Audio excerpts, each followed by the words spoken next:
रे जिया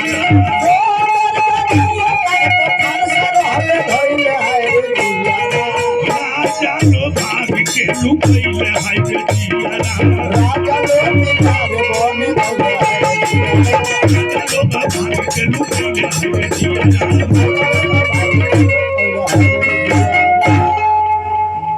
पूरा शरीर में भभूति रहे, माथा पर जाटा रहे, लीलार पर त्रिपुंड रहे, कमर में मृगछाला रहे, डांड में फेटा रहे, पीठी पर दूगो तरकस, कांख में धनुष और कान्हा पर फरसा।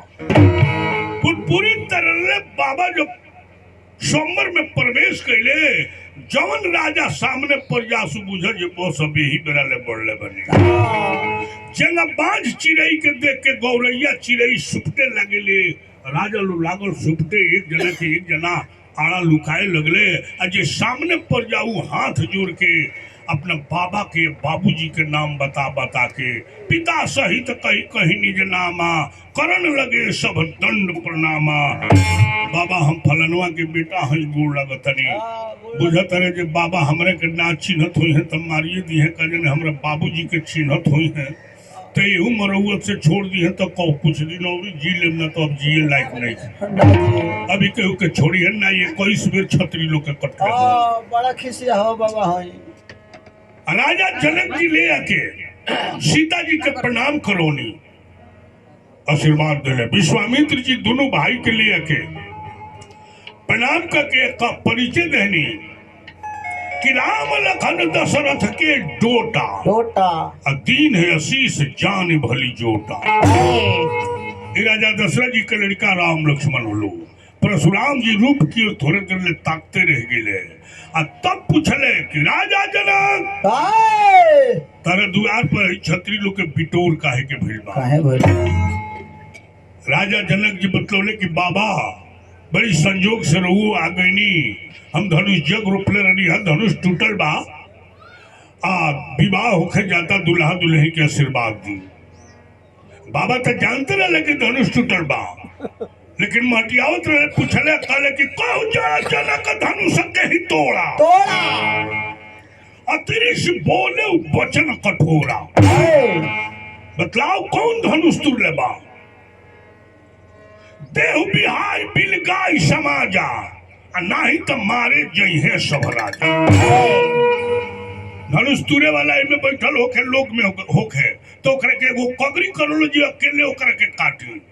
अगर ना कगरी आई बोलो जल्दी देहु भी लगाई अन्ना तो जय बोलो कटाई तो जल्दी देहु भी अन्ना तो जय बोलो कटाई। लक्ष्मण बोले मुसुकी मुनि नहीं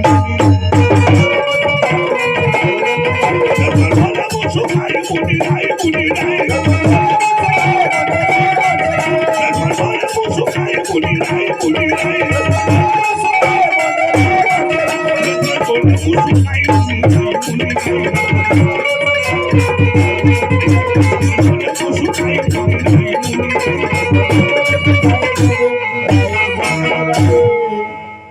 लक्ष्मण जी हंसने लगले कहले कि बाबा हे बाबा काहे गोइनी खिसियाई धनुषा रहल मोर चाइल काहे गोइनी खिसियाई। तुलसी बाबा लिखने की सतानंद तव जनक बुलाए कौशिक मुनि तह तुरत बैठाए रंग भूमि आए दो भाई और शिशु सब पूर्वासिन पाई चलिए सकल गृह काज विसारी बाल जवान जलठन नारी। बूढ़ से जवान ले लड़का से सियान ले सारा लोग धनुषा जग में पहुंचल बा। कौन पहुंचल बा कि देखा जाए सीता जी 6 वर्ष के बाड़ी के तुरंत के नहीं तुरंत कौन पहुंचल बा आखिर जो भगवान के ना देख रहे भगवान के देखे खातिर पहुंचल बा भैया।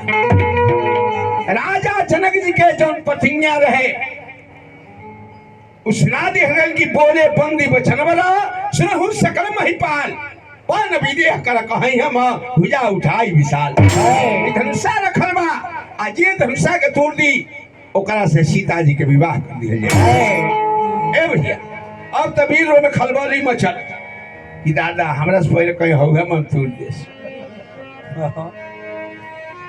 त धनुषा उठावे खातिर अरे लाला दौड़ रे सौर धनुषा उठावे खातिर लाला दौड़ रे सौर